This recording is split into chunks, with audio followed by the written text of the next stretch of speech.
Oiê, tudo bom? Meu nome é Shelis Manioto e eu queria conversar com você sobre o que realmente significa quando a gente diz não para um chamado criativo que vem.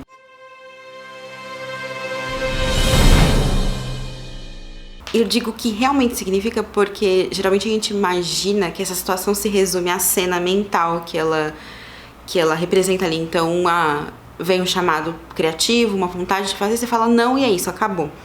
Quando, na verdade, o que acontece é que tem todo um movimento invisível no nosso corpo, no nosso subconsciente, que está se articulando para chegar a esse momento em que a ideia vai ser entregue para você, para sua consciência, para que você assuma essa ideia, assuma essa aventura de colocá-la em prática.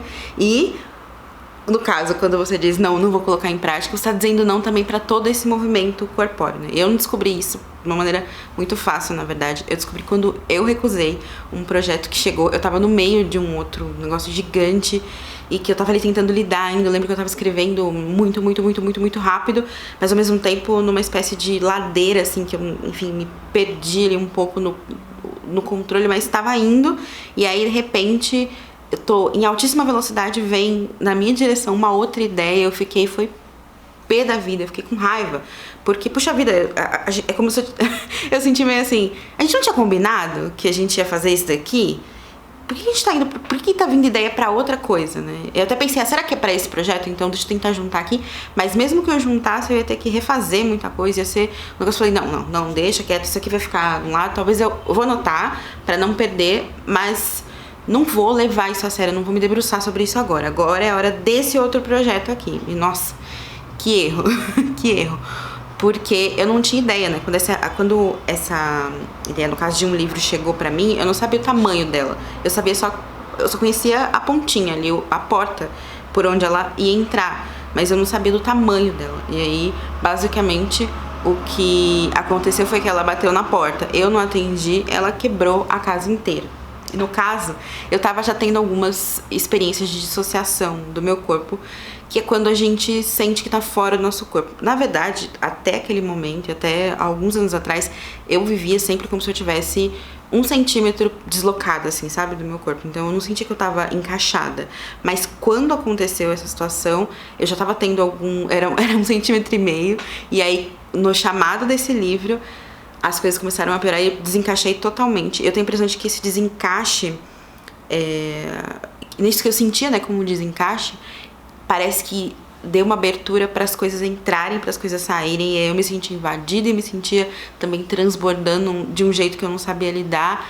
Resumindo, foi um grande desastre, que no meu caso levou a uma crise de bipolaridade por conta de uma tendência neurológica minha, mas que muitas vezes pode se desdobrar de maneiras, enfim, dependendo de como o seu corpo se constitui. E de qualquer forma, gera um deslocamento, porque tem uma parte sua que está propondo uma ideia, né, te trazendo um presente, basicamente, que todo o seu ser organiza para você, subconsciente, seu corpo, e uma outra parte sua que diz não. E quando a gente diz não pra gente, a gente se segmenta, né, nessas duas partes. Porque pra dizer não precisa ter, pra gente recusar, precisa ter algo sendo recusado. Então a gente recusa junto com o chamado para expressão essa parte da gente que elabora esse chamado para expressão. E aí gera esse rompimento, que é uma espécie de desencaixe mesmo, que proporciona, enfim, dependendo de como você tá, dependendo da sua constituição, mesmo do seu ciclo criativo, isso vai ter um impacto diferente, mas dificilmente não vai ter um impacto. E eu acho que o principal para entender dentro desse desencaixe que acontece quando a gente se recusa ao nosso próprio chamado, né, é meio isso, é que todo o processo criativo, ele tem uma dimensão invisível, né, que a gente não tá enxergando com a nossa consciência, mas que existe, que é muito poderoso. E que esse processo criativo que chegou pra você, essa ideia que chegou pra você, pra você aceitar como um chamado, né, ela não começa no momento em que você a enxerga. Na verdade, o fato dela estar já diante de você é provavelmente um sinal de que ela já está gigante, ocupando espaços no seu corpo, lidando com questões no seu corpo. Daí que vem o que eu queria trazer para vocês, que foi o que eu aprendi quando eu recusei o chamado para esse livro, que esse chamado, ele contém também o lugar para onde a gente tem que ir. Então, quando vem um projeto criativo pra gente, dessa maneira, entregue, assim, inspirado, né? Ele vem contendo aquilo, é como se fosse um mapa, né? E a direção para onde a gente tem que ir.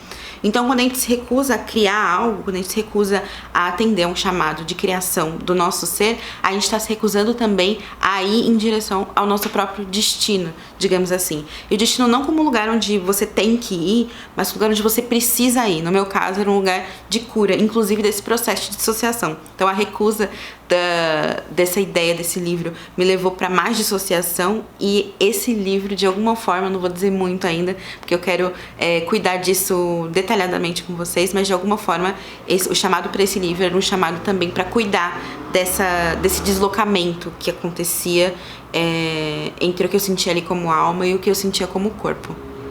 Por isso que eu queria te convidar a fazer um exercício de sentir quais são os chamados que você tem agora, nesse momento, para a sua criação. Um exercício muito simples, que é colocar no papel todas as ideias que você teve ultimamente, não as ideias tipo os insights, mas as grandes questões que vieram para você, como espaços que se abriram para você e te convidando a visitá-los, né? E aí coloca no papel e depois faz um exercício que é muito simples de visualização, que é imaginar que você coloca esse projeto num copo e bebe. E aí quando você bebe esse projeto, e cada um desses projetos você pode fazer esse exercício, ele vai se espalhar pelo seu corpo como água. E aí como é que você sente esse projeto se espalhando pelo seu corpo? Na verdade, esse processo de visualização só está retornando esse projeto para o lugar que é onde ele vive, né? Que é o seu corpo. Mas essa visualização permite que você vá de encontro a distribuição desse projeto pelo seu corpo e sente como é que você fica, que partes de você sente mais, como fica a sua respiração, a vibração do seu corpo, que partes esquentam, que partes esfriam quando você bebe um desses projetos. E quando você bebe o outro. E assim você vai indo e vendo como é que eles impactam o seu corpo. Eles que vieram do seu corpo, né? Como é que eles impactam o seu corpo agora.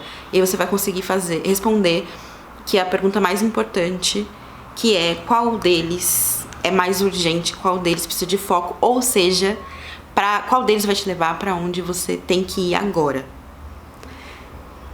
É isso, espero que vocês tenham gostado desse vídeo. Comentem aqui embaixo se vocês fizeram o exercício, se vocês vão fazer. E se tem uma questão com isso, você também sente que seu corpo tá levemente deslocado. E você já pensou na criação, no processo de criação inspirada, como uma possibilidade de o seu corpo concordar com a sua alma?